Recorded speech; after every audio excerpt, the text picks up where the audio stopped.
Hello everyone, स्वागत है आप सभी का ऑनलाइन स्टडी जोन में। आज हम इस वीडियो में लेकर आए हैं बायोलॉजी का डे 3, जिसमें हम लोग देखने वाले हैं कोशिका से संबंधित जो भी महत्वपूर्ण पॉइंट्स है जो एग्जाम्स के लिए इंपॉर्टेंट है, वो सभी चीज़ों को यहाँ पे हम कवर करने वाले हैं।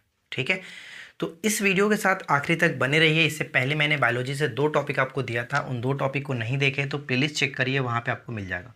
बायोलॉजी के डे 3 में हम लोग कोशिका और कोशिका संरचना से संबंधित जो भी पॉइंट्स है उनको हम कवर करने वाले हैं एकदम शॉर्ट्स में, यानी कि सिर्फ उसी पॉइंट्स के बारे में हम लोग डिस्कस करेंगे जो एग्जाम्स में पूछे जाते हैं। ठीक है, तो चलिए शुरू करते हैं।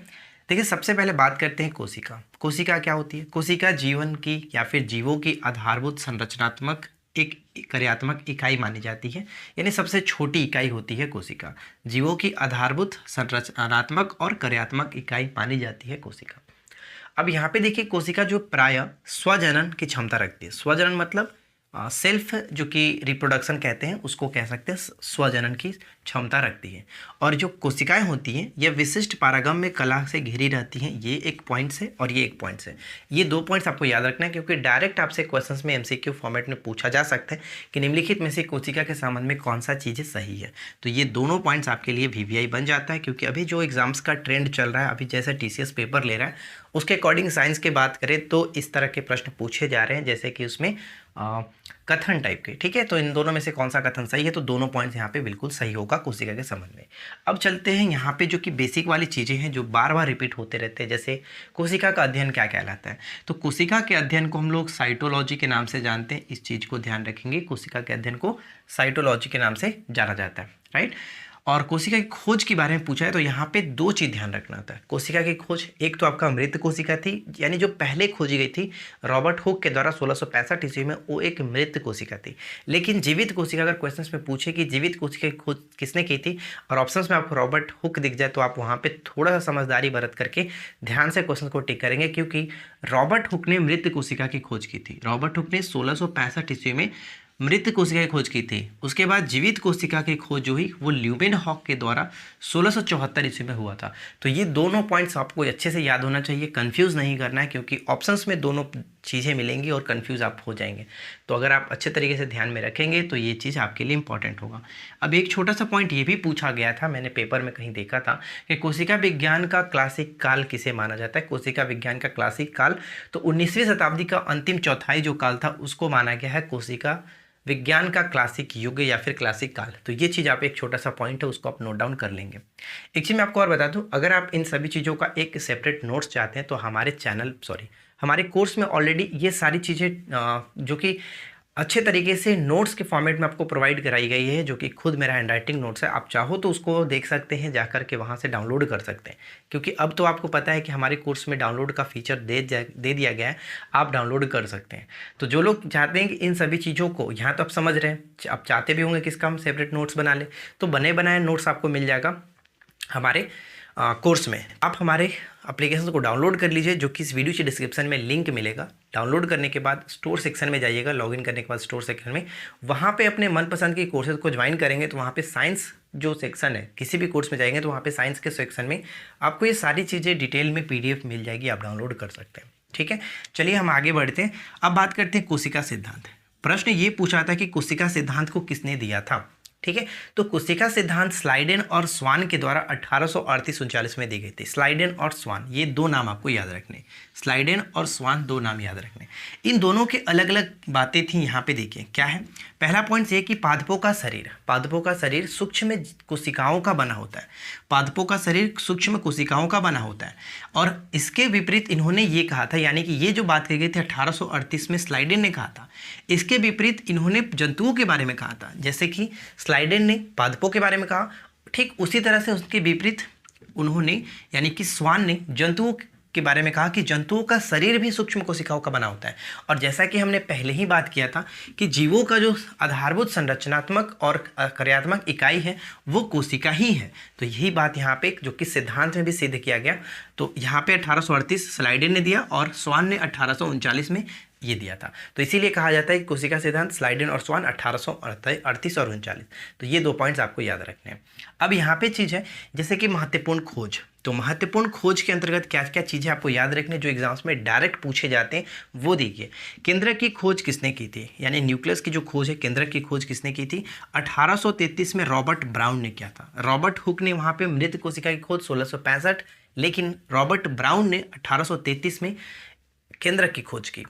नई कोशिकाओं का निर्माण पहले से मौजूद कोशिकाओं में से होता है। ये बात किसके द्वारा कही गई थी? ध्यान दीजिएगा, नई कोशिकाओं का जो निर्माण होता है, जैसे कि जब सेल्स डेड हो जाती हैं तो वहाँ पे क्या होता है कि नए सेल्स का निर्माण होता है। तो वहाँ पे यही बात कही गई थी कि नई कोशिकाओं का जो निर्माण होता है वो पहले से मौजूद कोशिकाओं से ही होता है। ये 1855 में विर्चो ने कहा था। किसने कहा था? 1855 में विर्चो ने कहा था। उसके बाद नेक्स्ट वन है कि क्रोमैटिन का पता लगाया और कोशिका विभाजन के बारे में बताया था। किसने? क्रोमैटिन का पता लगाया और कोशिका विभाजन के बारे में बताया था फ्लेमिंग ने। 1880 में फ्लेमिंग ने बताया था। और सबसे ज़्यादा पूछा जाने वाला एकदम वीवीआई कि गुणसूत्र, ठीक है, गुणसूत्र जिसको हम लोग क्या कहते हैं, ध्यान दीजिएगा, इसको हम लोग क्रोमोसोम कहते हैं, ठीक है, क्रोमोसोम। गुणसूत्र का नामकरण 1838 में वर्ल्डेयर ने किया था। वर्ल्डेयर ने किया था, इसको हम लोग वीवीआई मानेंगे। ये चीज़ बहुत इंपॉर्टेंट है। गुणसूत्र का नामकरण 88 में वर्ल्डेयर ने। और पर्णहरित जिसको हम लोग क्लोरोप्लास्ट के नाम से जानते हैं, पर्णहरित का नामकरण किसने किया था? तो रिंचपर है, रिंचपर जिसे कहा जाता है, रिंचपर 1883 ईस्वी में, रिंचपर 1883 ईस्वी में पर्णहरित यानी क्लोरोप्लास्ट का नामकरण किया। तो यहाँ पे जो 4 चीज़ें आपको बताई गई इनको अच्छे से याद रखेंगे। और इसके बाद यहाँ से भी जो प्रश्न है ये तीनों, ये बहुत ज़्यादा इंपॉर्टेंट है। तीनों के तीनों एकदम वीवीआई है। चलिए समझ लेते हैं, देख लेते हैं। राइबोसोम, राइबोसोम जिसका खोज किसने किया था? राइबोसोम की खोज 1955 में जीई पैलेड ने किया था। देखिए ये जो ज़्यादातर प्रश्न है ये आपको मैच करने में देखने को मिलता है, जो मिलान करना होता है वहाँ पे, ठीक है। हो सकता है कभी कभी सिंगल तरीके से पूछा जाता है कि राइबोसोम की खोज किसने किया, लाइसोसोम की खोज किसने किया, तो ये चीज़ भी आपको याद रखना। लाइसोसोम की खोज किसने की, जिसको हम लोग आत्महत्या की थैली के नाम से जानते हैं, 1955 में डी डुबे ने किया था। डी डुबे ने किया था लाइसोसोम की खोज, जिसे आत्महत्या की थैली के नाम से जाना जाता है। और सबसे ज़्यादा महत्वपूर्ण माइट्रोकॉन्ड्रिया। माइट्रोकॉन्ड्रिया एक इंग्लिश वर्ड है, लेकिन इसको हिंदी में सूत्रकर्णिका कहा जाता है, सूत्रकर्णिका कहा जाता है, ठीक है। तो माइट्रोकॉन्ड्रिया का जो खोज किया गया था वो 1890 में, सबसे पहले तो 1890 में अल्टमैन, ठीक है, अल्टमैन ने इसका खोज किया, जिसे बायोब्लास्ट का नाम दिया था, ठीक है, बायोब्लास्ट का नाम दिया था। लेकिन कुछ वर्ष के पश्चात, करीब यहाँ पे देख सकते हैं 7 से 8 वर्ष के पश्चात 97-98 में बेंडा नामक वैज्ञानिक ने इसको माइट्रोकॉन्ड्रिया कहा था। तो ये प्रश्न आपसे पूछा जा सकता है कि माइट्रोकॉन्ड्रिया का नामकरण किसने किया था? तो ये आपका बेंडा ने किया था। और माइट्रोकॉन्ड्रिया की खोज किसने की थी? तो वहाँ पे चीज़ आपको याद रखना है कि माइट्रोकॉन्ड्रिया की खोज अल्टमैन ने की थी, ठीक है। और इसको एक और नाम से जानता है, सूत्रकर्णिका के नाम से जाना जाता है। एक प्रश्न मैं आपसे पूछता हूँ, आप थोड़ा सा बताइएगा, उसके बाद मैं आपको बता दूंगा। वीडियो को रोक करके कमेंट करना है कि जीवाणुओं में माइट्रोकॉन्ड्रिया की संख्या कितनी होती है, या फिर जीवाणुओं में सूत्रकर्णिका की संख्या कितनी होती है। ये डायरेक्ट आपसे प्रश्न पूछा जाता है कई बार। तो हम भी आपको अभी जस्ट एमसीक्यू करा रहे हैं, जो साइंस का उसमें भी आपको कराया गया था। तो आप बताइएगा कमेंट करके, वीडियो को रोक करके। तो उम्मीद करते हैं कि आपने कमेंट कर लिया होगा। अब मैं आपको बताता हूँ कि सूत्रकर्णिका यानी कि जीवाणुओं में सूत्रकर्णिका की संख्या बिल्कुल भी नहीं होता है, अनुपस्थित होता है, शून्य होता है। ये चीज़ याद रखेंगे, डायरेक्ट प्रश्न पूछा जाता है। अब बात करते हैं इसके कुछ नेक्स्ट स्लाइड के बारे में, तो चलिए आगे बढ़ते हैं। तो अब इस स्लाइड में हम लोग आगे देखने वाले हैं, जैसे कि यहाँ पे सबसे पहले बात करेंगे कोशिकाओं की संख्या। देखिए कोशिकाओं की संख्या की अगर हम बात करें तो ये 2 प्रकार की होती हैं। एक तो आपका एक कोशिकीय जीव होते हैं, दूसरा एक बहुकोशिकीय जीव होते हैं। एक कोशिकीय जीव से नाम से ही क्लियर हो जा रहा होगा कि एक कोशिका, यानी कि जो जीव एक कोशिका से मिलकर के बने होते हैं उनको कहा जाता है एक कोशिकीय जीव। और यहाँ पे बहुकोशी से नाम से क्लियर होगा, बहु यानी कि बहुत ज़्यादा हो जा रहा है।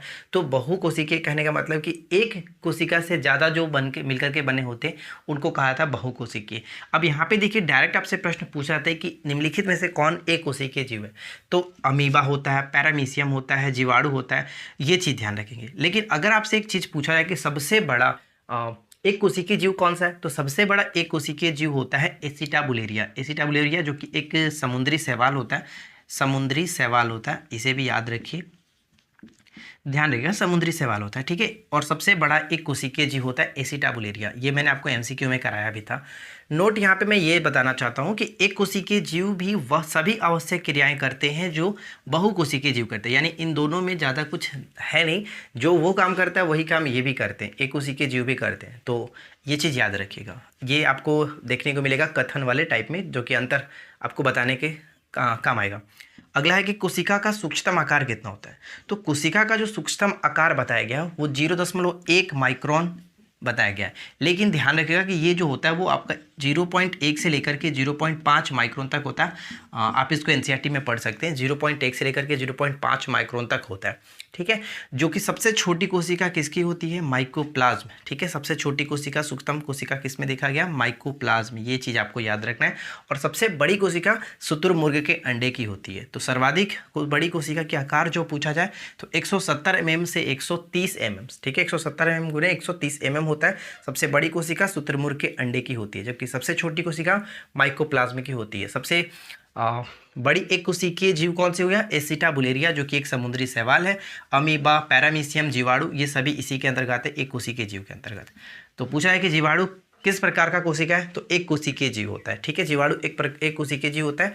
एक चीज़ और याद रखिएगा, जब भी हमने पीछे देखा था स्लाइडन और स्वान ने एक कोशिका सिद्धांत दिया था, तो विषाणु जो होते हैं यानी जो वायरस होते हैं वो कोशिका सिद्धांत को फॉलो नहीं करते, कोशिका सिद्धांत के अपवाद माने जाते हैं। ये चीज़ ध्यान रखेंगे, वायरस कोशिका सिद्धांत के अपवाद है, राइट, ये चीज़ ध्यान रखिएगा।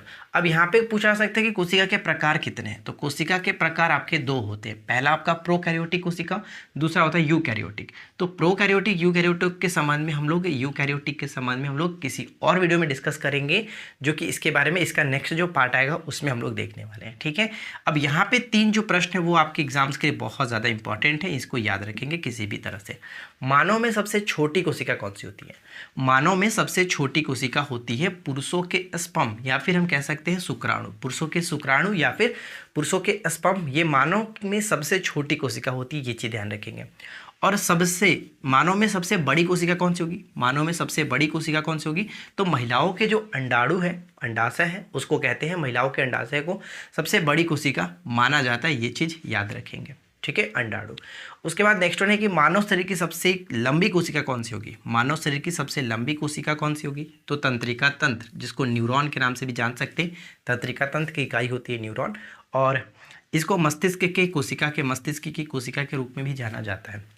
तो फ्रेंड्स, आज की इस वीडियो में इतना ही, और इसके नेक्स्ट जो चीज़ें होंगी जैसे प्रोकैरियोटिक यूकैरियोटिक क्या होती हैं, और इसमें और भी कुछ पॉइंट्स हैं जिसके हम लोग नेक्स्ट वीडियो में डिस्कस करने वाले हैं, ठीक है।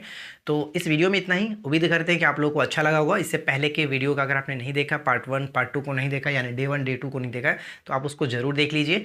और प्लेलिस्ट मैंने बना रखा है, प्लेलिस्ट में आपको डायरेक्ट वीडियो मिल जाएगी, आप वहाँ से देख सकते हैं। बस आज की इस वीडियो में इतना ही। अगर वीडियो अच्छा लगा हो तो वीडियो को लाइक करेंगे, दोस्तों के साथ शेयर करेंगे। चैनल पे पहली बार आए तो चैनल को सब्सक्राइब करके नोटिफिकेशन बेल आइकन को ऑल पे सेट कर लीजिए।